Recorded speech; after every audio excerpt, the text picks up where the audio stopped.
Chinnaswamy stadium के बाहर जो स्टैम्पीड हुआ है, सबसे पहले तो जिन भी लोगों ने अपनों को खो दिया है उनके लिए उनके साथ बहुत सारी हिम्मत, बहुत सारी ताकत और बहुत सारी प्रार्थना। बट क्या इस चीज़ को टाला जा सकता था? क्योंकि अब बहुत सारी थ्योरीज है, जो मैंने इंडिया भी बात करी, यहाँ पर बेंगलुरु में बात करी, अलग अलग जगह से जो चीज़ें जुटाई हैं वो आप लोगों के सामने रख रहा हूँ। क्रोनोलॉजी के हिसाब से चलेंगे, पूरी टाइमलाइन देखेंगे कि क्या हुआ, कब कब क्या हुआ और क्या हो सकता था। प्लेयर्स को लेकर के लोग ज़बरदस्ती चीज़ों को लेकर आ रहे हैं, आरसीबी मैनेजमेंट की कहीं कोई गलती है, पॉलिटिकल लीडरशिप की कोई गलती है, क्या पुलिस और जो वहाँ पे एडमिनिस्ट्रेशन था उसकी गलती है? कहाँ कौन गलत है? क्योंकि गलत तो है, कौन है, इन चीज़ों पर बात करने वाले हैं, पूरी टाइमलाइन को डिस्कस करेंगे। लेकिन चार पांच मोटी मोटी चीज़ें, जिन चीज़ों की बेसिस पे ये पूरी की पूरी दुर्घटना हुई है, उन सारी चीज़ों को लेकर के बात करते हैं। सबसे इंपॉर्टेंट और सबसे पहला पॉइंट जो आप लोगों को जानना है वो ये जानना है कि जब कल इस चीज़ के बारे में कहा गया था, चाहे वो आरसीबी मैनेजमेंट की तरफ से आया, वो विराट कोहली ने भी बोला ब्रॉडकास्टर्स के पास, सबसे पहली बात, क्या इन चीज़ों को लेकर के कोई जानकारी बेंगलुरु पुलिस के पास थी, स्टेट एडमिनिस्ट्रेशन के पास थी? ये पहला सवाल बनता है। आपने अपनी तरफ से तो कह दिया, लेकिन क्या पीछे पुलिस प्रशासन तैयार था? जो जो बात आपने कह दी उसके लिए पुलिस प्रशासन तैयार था? वो तैयार नहीं था। ये मैं क्यों कह रहा हूं? क्योंकि आज सुबह इसको लेकर के बेंगलुरु पुलिस, ट्रैफिक पुलिस ने सीधे तौर पर यह कह दिया कि हम ये आयोजन नहीं करवा सकते, हम ये आयोजन नहीं करा पाएंगे। और इस आयोजन को लेकर अगर आप देखोगे, आप बोलोगे यार बस राइड्स तो पहले भी निकली हैं, इंडिया का सेलिब्रेशन हुआ था जब इंडिया वर्ल्ड कप जीत कर आया था, 2012 में केकेआर ने किया था, चेन्नई सुपर किंग्स निकालती है कई बार छोटे छोटे बस सेलिब्रेशन, चाहे फैन से मिलने के लिए ही निकालती है। तब कैसे होता है? तब क्यों होता है?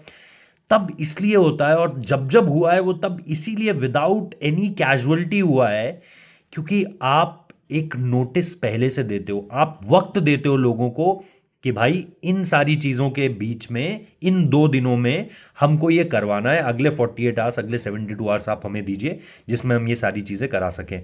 आप ये बिल्कुल नहीं करते हो कि 12, 1, 2 बजे तक आपका सारी की सारी चीज़ें हुई, फिर आप 11 बजे यहाँ पर लैंड करते हैं बेंगलुरु में। आप टाइमलाइन देखो, 11 बजे आप लैंड करें, उसके बाद आप जो आपको लेजिस्लेटिव हाउस जाना था, जो विधानसभा होती है, वहाँ पर आपको जाना था, वहाँ पर आपने वक्त बिताया। इससे पहले जब आप लैंड करें तो जो डिप्यूटी चीफ मिनिस्टर थे वो आपसे मिले, डीके शिव कुमार साहब, और उसके बाद आप लेजिस्लेटिव हाउस गए। वहाँ पर से अगर आप सारी चीज़ों को आगे बढ़ता हुआ देखोगे, तब आपको समझ में आएगा कि यार गड़बड़ाई कहाँ चीज़ें। क्योंकि मैं इस बात को मानने से इनकार करूंगा कि लोग अनएक्सपेक्टेडली इतने ज़्यादा आ गए। अरे भाई, सबको पता था, ये बात सबको पता थी कि कितने लोग आ सकते हैं, और उतने ही लोग आए जितना सबको पता था। सबको पता था कि पागलपन हो जाना है, क्रेजी माहौल हो जाएगा। कल रात के जो पटाखे फूटने की तस्वीरें चल निकली थी, वहां अगर किसी को डाउट भी था तो कल रात को क्लियर हो गया था कि पागलपन होने वाला है। 35,000 चिन्नास्वामी की कैपेसिटी है। मैच जिस दिन होता है उस दिन भी 50,000 से ज़्यादा लोग रहते हैं। 15,000 इस उम्मीद में आते हैं कि भाई टिकट मिल जाए तो क्या होगा। जिस दिन सीजन शुरू होने से पहले वो करते हैं अपना जर्सी लॉन्च और सारी तरीके से सीजन की शुरुआत करते हैं, उस दिन भी 60-70 हज़ार लोग रहते हैं।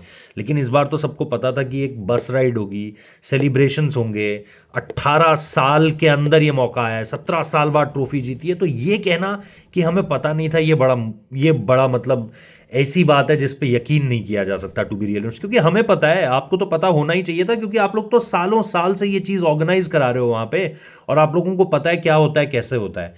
सबसे पहली चीज़, इस फॉल्ट की सबसे जो जड़ में एक चीज़ है, जो सबसे मेन रीज़न है, वो ये रीज़न है बॉस, कि आपको ये एक विद इन 15-16 आवर्स तो आपको ये कराना ही नहीं था। ये तो आपने मतलब इनवाइट कर दिया था कि अब कुछ भयंकर होने वाला है।